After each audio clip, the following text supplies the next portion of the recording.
Welcome to the Charles Vanhorn Show. Today is Friday, November the 20th. On my podcast, I often cover a range of different topics and a lot of different information.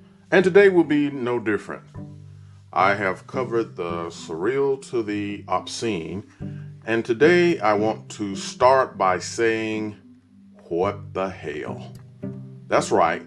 What the hell is going on with Rudy Giuliani and the Trump train? Just the other day, which was yesterday, I happened to tune in to the television and I saw Rudy and his band of conspiracists. They were all together and they called a press conference. It was a press conference that was filled with lies and innuendos. At first, I thought my eyes were deceiving me when I saw the theatrics on display. I saw Rudy's mask literally starting to melt on his face. He was standing there with black hair dye running down his face. And he was lying so much until he began to sweat profusely. You know, it's hard to stay cool when you're lying under the bright lights of scrutiny and fact checkers.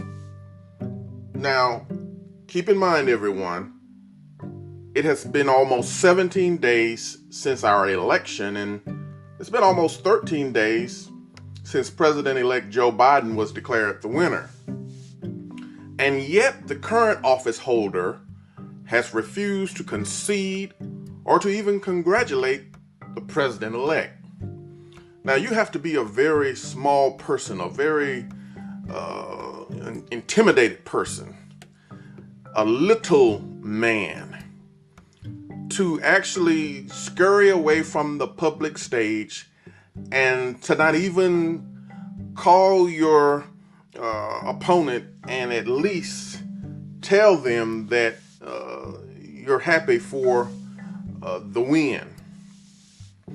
He has failed to do that because he refuses to believe that he has lost the election. Because President Trump hates losing. He said it before, he hates losers.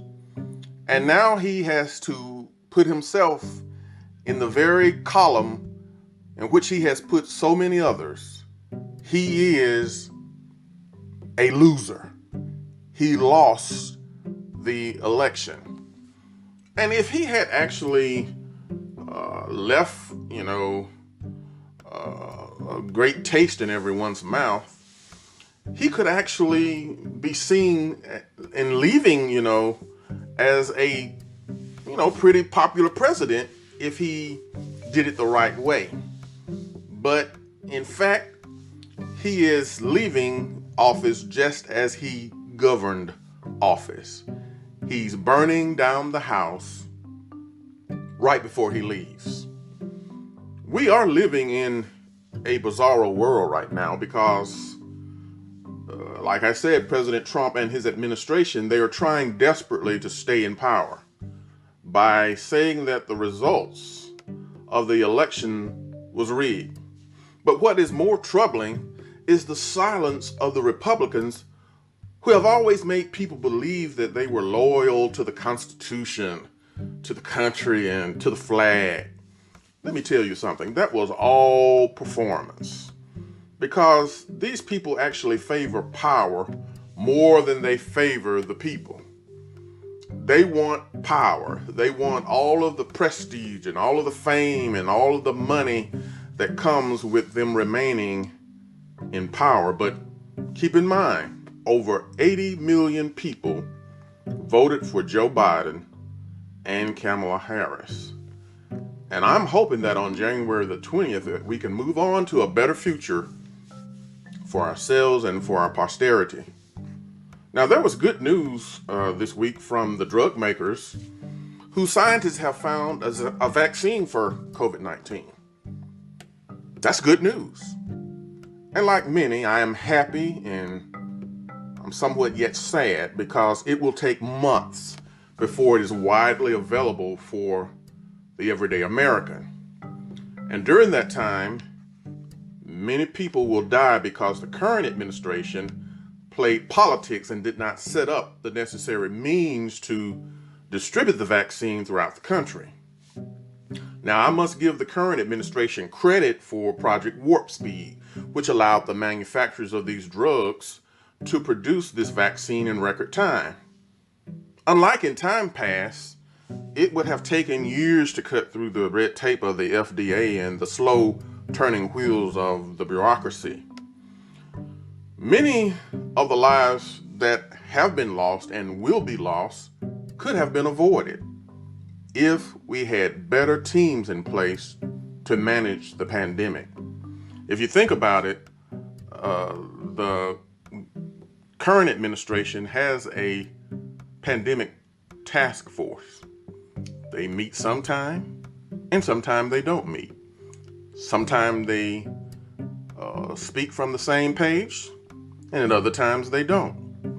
Sometimes it seems as if they agree with the president to inject bleach, and at other times it feels that they are really on their own. So it's sort of a knee-jerk reaction to the news that determines whether or not the task force will actually hold a press conference or if they will just pass by without even taking questions. So hopefully all of this can be done away with and we can have a new task force in place, one that really is doing the work of a task force. Last but not least, I'm optimistic learning that on day one, after being sworn in as president, Joe Biden will sign a series of executive orders such as the Paris Climate Accords. Think about it. What good is it to live on a planet if you can't breathe the air, or drink the water, or grow food, or just enjoy the sunshine without having to wonder if what you're drinking is toxic, if what you're breathing is deadly? He will also reverse President Trump's withdrawal from the World Health Organization. He will repeal the ban on travel from some Muslim countries, and he will reinstate the program for dreamers. What Joe Biden is trying to do is to return to a normal state of governing when compared to the last 4 years of a tyrannical government. It sounds great, and I wish the Biden-Harris presidency success in all of their endeavors, because it must be an administration for the people and by the people of this country. I'm sure that they will do good for the world because there is so much that must be done and undone.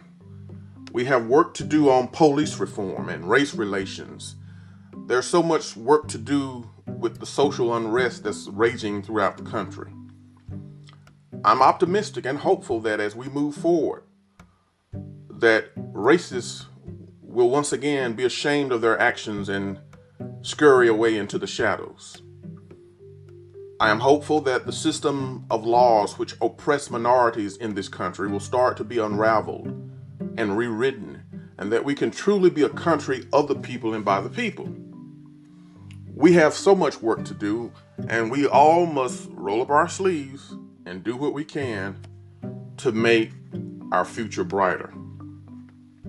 Once again, I want to thank everyone for tuning in to my podcast, and keep tuning in on whichever medium you choose to listen. And until the next time, stay safe, stay informed, and keep fighting for equality.